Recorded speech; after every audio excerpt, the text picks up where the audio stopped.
विद्यार्थी मित्रांनो, मागच्या पिरियडला आपण रस्ते वाहतुकीचं महत्त्व आणि रस्ते वाहतुकीच्या समस्या या मुद्द्याचा विचार केला. आजच्या पिरियडला आपल्याला वाहतुकीचा दुसरा प्रकार रेल्वे वाहतूक पाहायचा आहे आणि आपण आजच्या पिरियडला रेल्वे वाहतूक आणि रेल्वे वाहतुकीचं महत्त्व या दोन मुद्द्यांचा विचार करणार आहोत. तर रेल्वे हे प्रवासी व मालवाहतुकीचे जलद आणि प्रभावी साधन आहे. एक वेगवान साधन हे आहे. भारताच्या आर्थिक विकासात रेल्वेचे स्थान खूप वरचे आहे. भारताचा विचार केला तर भारतातील रेल्वे बरीच जुनी आहे. अगदी पारतंत्र्य काळात इंग्रज सरकारनेच आपल्या देशामध्ये रेल्वे सुरू केलेली आहे. व्यापार त्यांना योग्य रीतीने होण्यासाठी त्यांनी रेल्वे देशामध्ये सुरू केली. तर पहिली रेल्वे लाईन आपल्या देशामध्ये मुंबई ठाणे दरम्यान 1853मध्ये सुरू करण्यात आली.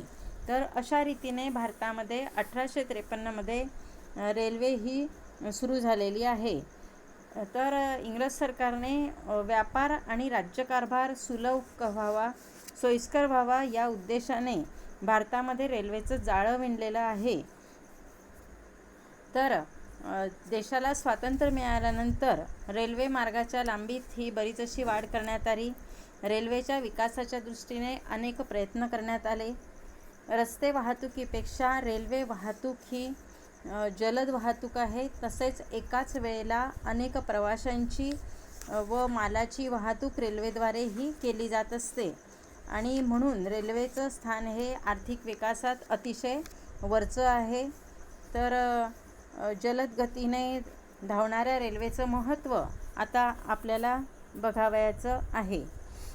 तर अशा रीतीने भारतामध्ये 1853मध्ये रेल्वे सुरू झाली. तर रेल्वेचं महत्त्व पाहण्यात असताना आपल्याला काही मुद्द्यांचा विचार करायचा आहे.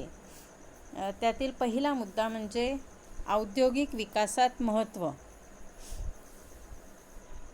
तर औद्योगिक विकास होण्यात रेल्वेचं महत्त्व हे खूप जास्त आहे आणि अनेक कारखाने, अनेक उद्योग अशाच ठिकाणी स्थापन केले जातात की जिथे रेल्वे मार्ग हे असतात. कारण रेल्वेद्वारे त्या उद्योगांना लागणारा कच्चा माल आणि त्या उद्योगातील जो पक्का माल आहे तो बाजारपेठेपर्यंत पोहोचवण्याचं कार्य रेल्वे करत असते आणि त्यामुळे औद्योगिक विकास व्हायला मदत होत असते.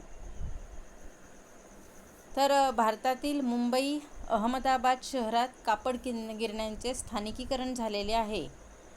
कलकत्ता येथील ताग उद्योग, बिहारमधील कोळसा व लोहपोलाद उद्योग, आसाममधील चहाचे मळे, गुजरातमधील मुंबई ते अहमदाबाद पट्ट्यातील औद्योगिकरण ही सर्व रेल्वेचीच देणगी आहे. कारण त्या ठिकाणी रेल्वे असल्यामुळे त्या ठिकाणी कारखाने स्थापन झालेले आहे आणि कारखान्यांचा विकास व्हायलासुद्धा रेल्वेमुळे मदत झालेली आहे. तर अनेक मोठ्या कारखान्यांनी तर रेल्वेसुद्धा आपल्या हद्दीत घेऊन आपल्या मालाची वाहतूक करणं आणि कच्च्या मालाची आपल्या उद्योगापर्यंत आणण्याची सोय व्हावी या उद्देशाने रेल्वेसुद्धा आपल्या हद्दीत घेतल्याचं आपण बघत असतो. दुसरा मुद्दा आहे कृषी विकासात महत्त्व. ज्याप्रमाणे औद्योगिक विकास हा रेल्वेमुळे होत आहे त्याचप्रमाणे शेती क्षेत्राचा किंवा कृषी क्षेत्राचा विकाससुद्धा होत आहे. तर रेल्वे वाहतुकीमुळे कृषी उत्पादित मालाच्या बाजारकक्षा विस्तारल्या आहेत. तर अन्नधान्य, त्याचप्रमाणे कापूस, ताग, तेलबिया, फळे, भाजीपाला यांची जलद वाहतूक ही रेल्वेद्वारे केली जाते.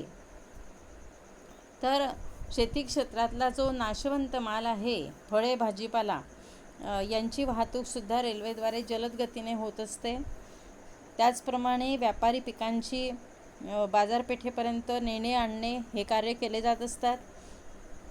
विदेशी बाजारपेठेपर्यंत माल पाठवायचा असेल तर रेल्वेद्वारे तो पाठवला जात असतो आणि अशा रीतीने शेती क्षेत्राचा विकास व्हायलासुद्धा रेल्वेमुळे मदत झालेली आहे. कारण शेती क्षेत्रातला माल हा लांबपर्यंत विक्रीसाठी रेल्वेद्वारे पाठवला जात असतो.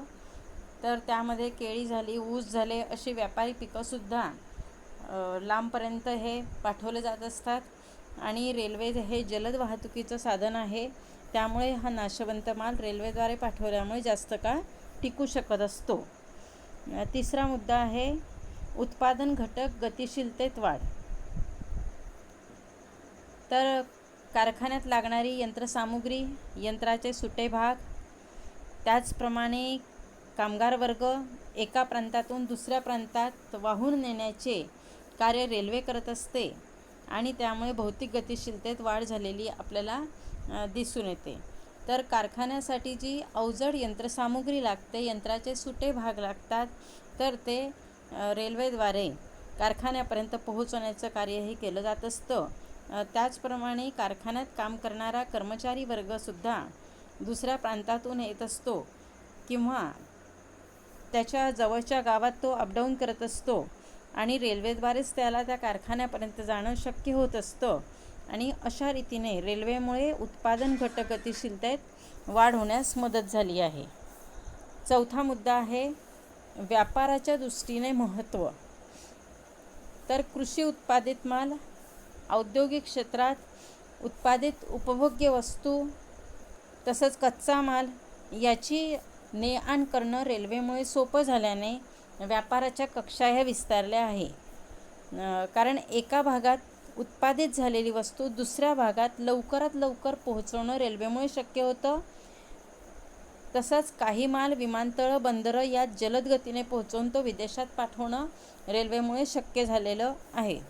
तर आपल्या भागातील केळी ही रेल्वेद्वारे पाठवली जाते आणि निर्यात ही बंदरापर्यंत तिथून मग पुढे बंदरात जाऊन त्याची परकीय राष्ट्रामध्ये निर्यात ही होत आहे किंवा विमानतळापर्यंत पोहोचवली जाते आणि त्याची परकीय राष्ट्रामध्ये निर्यात होत आहे.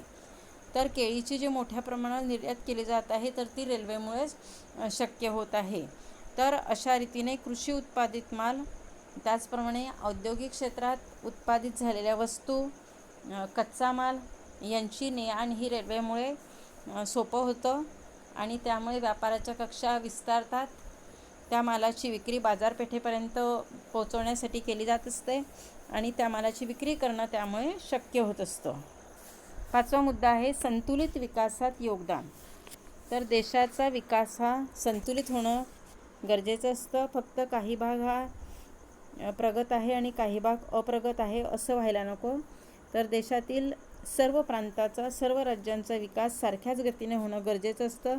कारण काही राज्य मागासलेले राहिले तरीसुद्धा त्याचा परिणाम हा इतर राज्यांवर होत असतो. तसंच देशाच्या एकूण विकासाच्या दरावर होत असतो आणि त्यासाठी प्रादेशिक विषमता दूर करण्याचा प्रयत्न हा केला जात असतो. तर भारताचा विचार केला तर भारत हा खंडप्राय देश आहे आणि त्यामुळे आपल्या देशातील जो दुर्गम भाग आहे तो अजूनही बराच असा आर्थिकदृष्ट्या मागासलेला आहे आणि अशा भागाचा विकास होणं गरजेचं आहे. तर रेल्वे वाहतुकीमुळे अशा भागाचा विकास व्हायला मदत होत असते. कारण रेल्वेद्वारे त्या भागामध्ये उत्पादन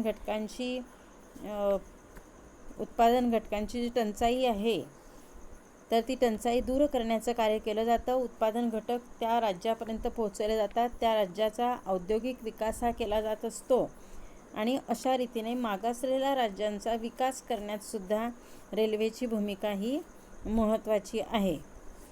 सहावा मुद्दा आहे राष्ट्रीय एकात्मकतेचे प्रतीक. तर रेल्वेमुळे देशामध्ये राष्ट्रीय एकात्मकता निर्माण होते आणि देशामध्ये शांतता, सुव्यवस्था निर्माण होण्यासाठी सर्व जाती, धर्म, पंथाचे लोक हे एकत्र राहणं गरजेचं असतं. त्यांच्यामध्ये वाद उपस्थित व्हायला नको असतात आणि रेल्वेद्वारे सर्व जाती, धर्म, पंथाचे लोक प्रवास करत असतात आणि यातून त्यांच्यात राष्ट्रीय एकात्मकतेची भावना निर्माण होत असते. कारण वेगवेगळ्या प्रांतातील संस्कृतीचे लोक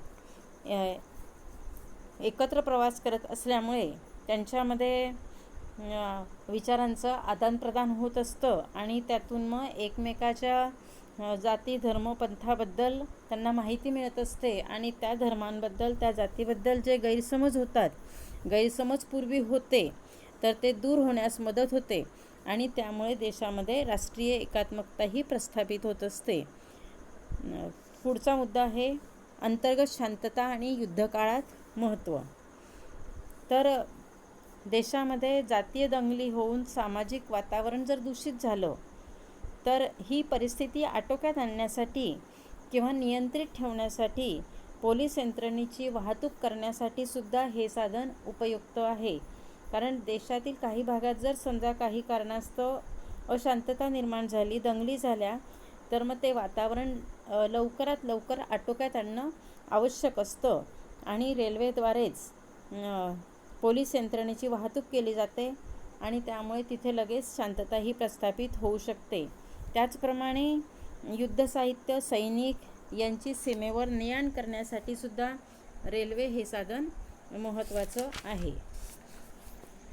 तर अशा रीतीने रेल्वेचं महत्त्व हे अनेक दृष्टीने आपल्याला सांगता येतं. रस्ते वाहतुकीच्या तुलनेनं रेल्वे वाहतूक ही वेगवान वाहतुकीचं साधन आहे. त्याचप्रमाणे एकाच वेळेला अनेक प्रवाशांची तसंच मालाची ने-आण रेल्वेद्वारे करता येते.